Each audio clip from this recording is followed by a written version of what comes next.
बिस्मिल्लाहिर्रहमानिर्रहीम अस्सलामुअलैकुम। आज हम डिस्कस करने जा रहे हैं बैक्टीरियल सेल मेम्ब्रेन और इसकी हमने स्ट्रक्चर देखनी है, कंपोजिशन देखनी है और फंक्शन देखना है।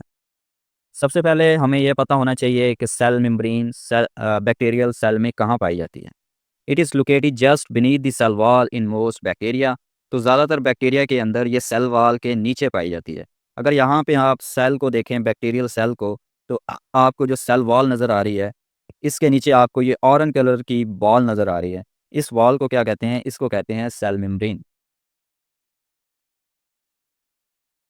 लाई beneath the cell wall in most bacteria. तो ज़्यादातर बैक्टीरिया के ये सेल वॉल के नीचे पाई जाती है। लेकिन कुछ बैक्टीरिया क्या हैं? Without cell wall. कुछ बैक्टीरिया के पास तो सेल वॉल ही नहीं होती। तो जिन बैक्टीरिया के पास सेल वॉल नहीं होती, उन बैक्टीरिया का नाम है माइकोप्लाज्माज और सार्कोप्लाज्माज। ये दो बैक्टीरिया हैं जिनके पास सेल वॉल नहीं होती। तो फिर इनकी आउटर बाउंड्री क्या होगी? वो सेल मेम्ब्रेन होगी। It is the outer most boundary of this bacteria. ठीक है, साफ ज़ाहिर है जो काम सेल वॉल ने करना था, अब वो सारे का सारा काम सेल मेम्ब्रेन करेगी इन दो बैक्टीरिया के अंदर। कैसे? These bacteria rely membrane alone for structural integrity and protection. जो काम सेल वॉल ने करना था, इसकी स्ट्रक्चर को मेंटेन रखना था और साथ ही साथ इसको प्रोटेक्शन देनी थी, अब वो काम सेल मेम्ब्रेन कर रही है।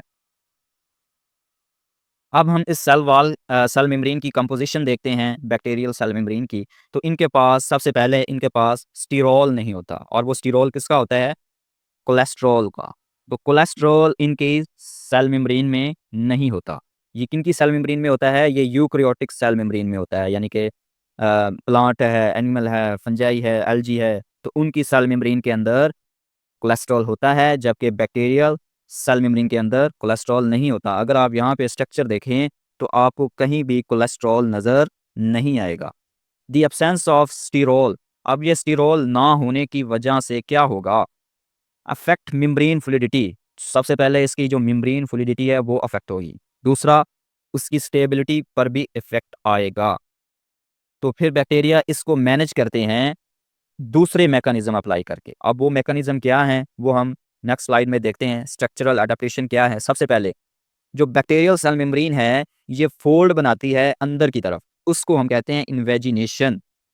अब ये फोल्ड जो बना रही है, उसके तीन स्ट्रक्चर बन सकती है उन फोल्ड से। पहली, या तो वो वेजिकल बनाएगी, जिस तरह अगर हम यहाँ पे देखें, ये सेल मेम्ब्रेन है और ये सेल मेम्ब्रेन अंदर की तरफ एक फोल्ड बना रही है, इन्वेजिनेशन बना रही है। या तो वो क्या बनाएगी? वेजिकल बनाएगी। या फिर क्या बनाएगी? ट्यूब्यूल्स बनाएगी। या फिर क्या बनाएगी? लेमिना बनाएगी साइटोप्लाज्म के अंदर। अब ये स्ट्रक्चर जो बनाई है, इसका क्या इसको फायदा होगा? The structure increase surface area and support. अब ये क्या कर रही हैं? एक तो सरफेस एरिया बढ़ा रही हैं, दूसरा सेल को सपोर्ट कर रही हैं, और तीसरा जो सेल के इंटरनल फंक्शन है उसको भी सपोर्ट कर रही हैं। ठीक है,